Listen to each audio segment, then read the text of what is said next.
না সত্যি? বাবা বোধায়ন, এত কথা শিখে গেছো তুমি। আগে তো মুখে রাটিও কাটতে না। এই লক্ষ্মী, এই তোমার বড় ছেলে তো বেশ কথা বলতে শিখে গেছে গো। এই শোনো, আমরা কিন্তু জানতাম বলো ছেলেদের বিয়ে হলে নতুন নতুন অনেক গুণ তৈরি হয়। বেশ ভাল লাগলো জানো বোধায়ন। তোমাদের পরিবারের সঙ্গে আমাদের পরিবারের একটা বিশেষ সম্পর্ক আছে, সেটা অস্বীকার তুমি করতে পারো। আর সব যদি ঠিক থাকতো তাহলে তুমি তো আমার জামাই হতে, তাই না? এখন তোমার কপালে যা জোটার তাই জুটেছে, সেটা আমি তো বদলাতে পারবো না। কিন্তু এইসব নিয়ে যদি পাড়ার লোকেরা ছি ছি করে, তোমার হৈমন্তী কাকিমার কি ভালো লাগবে? তাই তো আমি সকাল সকাল বলতে এলাম। ব্যাস মামি, যা অশান্তি বাঁধানোর তো বাঁধিয়েইছ, আর যা আগুন লাগানোর সেটাও লাগিয়েছ। তাতেও কি তোমার আশ মিটছে না? দোহাই তোমার, তুমি এবার যাও, যাও এখান থেকে। ভাগ্যশ্রী, তুই আবার আমায় ভুল বুঝলি। বিশ্বাস কর, আমি কোনো অশান্তি লাগানোর জন্য এখানে আসিনি, সত্যি বলছি। লক্ষ্মী, বিশ্বাস করো। আচ্ছা তুমি বলো, রূপ তো আমারও ছেলে।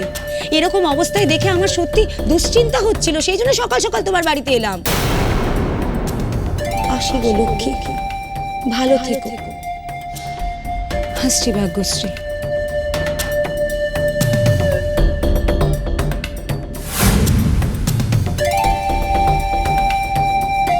এইটুকুতে আমি থেমে থাকবো না লক্ষ্মী। পাড়ায় এমন ডেরা পেটাবো যে সবাই তোমার ছেলেদের নামে ছি ছি করবে, আর তুমি জ্বলে পুড়ে মরবে, আর আমি তাড়ি তাড়ি দেখব। আমাকে অপমান করে না? আর এই যে ভাগ্যশ্রী, খুব তো বড়াই করে বলেছিলিস আমি সরকার বাড়ির বড় বউ। নে, এবার শ্বশুরির ছেটে পিঠে খা, দেখ কেমন লাগে। আমার মেয়ে রোহিণী শান্তিতে নেই, তোকেও আমি এক মুহূর্তে শান্তিতে থাকতে দেব না, কিছুতেই না।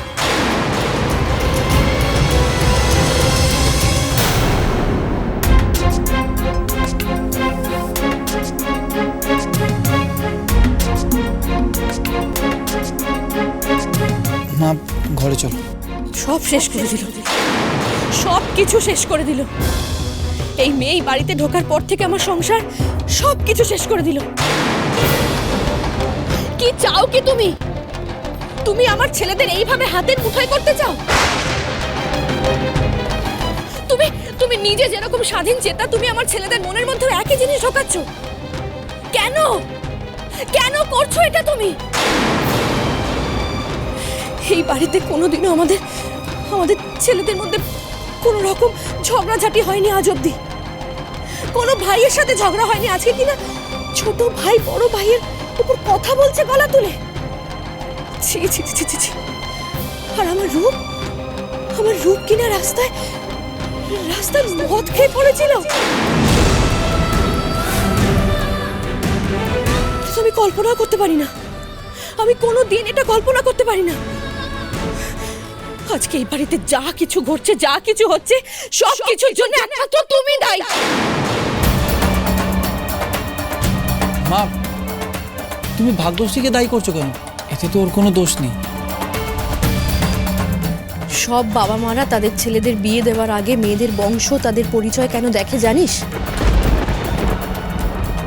কারণ যেই বাড়ির মেয়ে আসছে তাদের স্বভাব চরিত্র যেন ভালো হয়। আর তোর বউয়ের তো রক্তেই চরিত্রের দোষ আছে।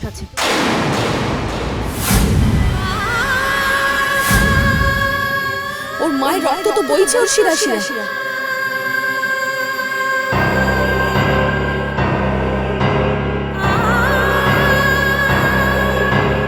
যেই মা তার সংসার ফেলে, তার সন্তান ফেলে চলে যেতে পারে, এরকম সংসার ভাঙানি মেয়ে তো এরকমই হবে।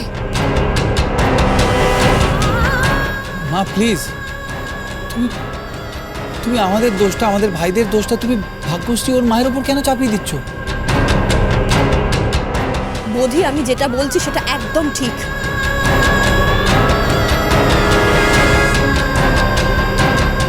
এই মেয়ে শুধুই আমার সংসার ভাঙতে এসেছে। এই মেয়ে আমার সংসার ভেঙেছে, আমার সংসারে একেবারে আগুন লাগাবে। সংসার একেবারে জ্বালিয়ে পুড়িয়ে শেষ করে দেবে, আমি জানি।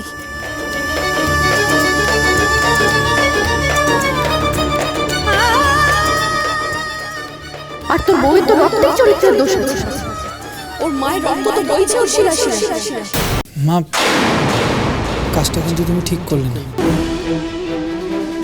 রূপের মুম্বাই যাওয়ার টিকিটটা তো আর ভাগ্যশ্রী কেটে দেয়নি। ও তো রূপকে বলেনি যে রূপ তুই মুম্বাই চলে যা। শুভর অ্যাক্সিডেন্টের জন্য তুমি ভাগ্যশ্রীকে কেন দোষ দিচ্ছ? ওর তো কোনো দোষ নেই এই ব্যাপারে। আমাদের 3 ভাইয়ের মধ্যে ঝগড়া হয়েছে, সেই ভুল বোঝাবুঝি নিয়ে রূপ বাড়ি ছেড়ে চলে গেছে, মদ খেয়েছে। তাতে ওর দোষটা কোথায় মা? দোষটা তো আমার। আমি হয়তো আমার ভাইদের বুঝতে পারিনি, তাদের মনের কষ্টটা হয়তো আমি বুঝতে পারিনি, তাই এত অশান্তি, এত ঝামেলা।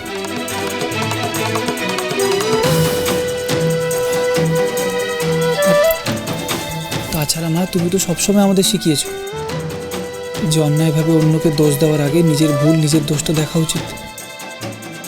তো এই ক্ষেত্রে আমরা ভাগ্যশ্রীকে কিভাবে দোষ দিতে পারি না? ভুলটা তো আমাদের।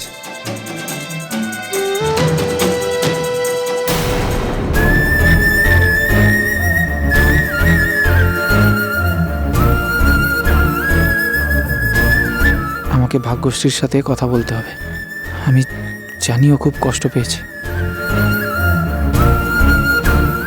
বোধি, ভাগ্যশ্রীর কাছে যাওয়ার আগে তোরা 3 ভাই আমার ঘরে আয়। তোদের 3 জনের সঙ্গে আমার কিছু কথা আছে, আর দয়া করে রূপকে বলিস সুস্থ হয়ে যেন আমার ঘরে আসে।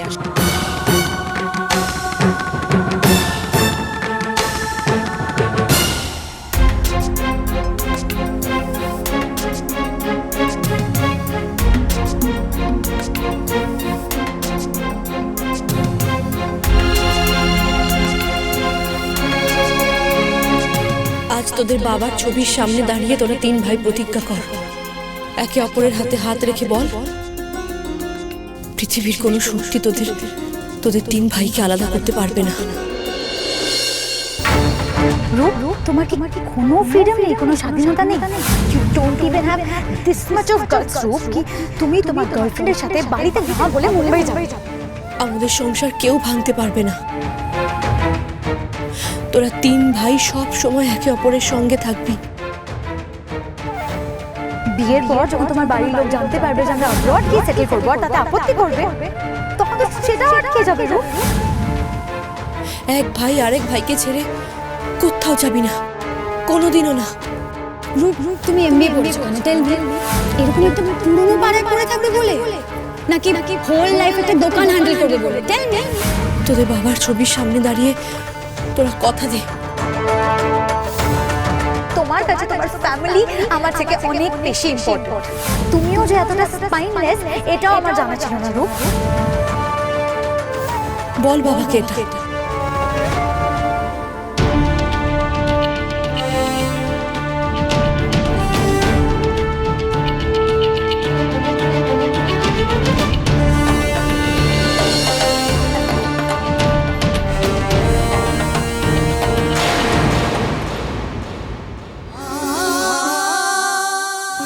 শত কষ্ট হওয়ার পরও আমি তোকে এমবিএ পড়েছি।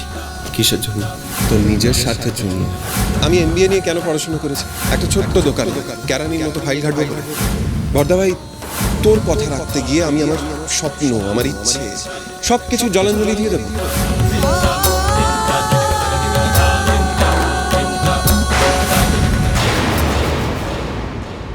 ভাগ্য, তুই একটু তাড়াতাড়ি আসতে পারবি? কি হয়েছে?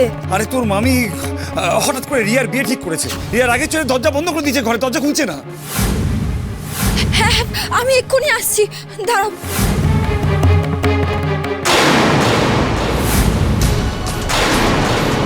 রিয়া, রিয়া, মা দরজা খোল। রিয়া, এই রিয়া, রিয়া তুই যা চাইবি তাই হবে। তুই শুধু দরজাটা খোল রিয়া, প্লিজ রিয়া, দরজা খোল।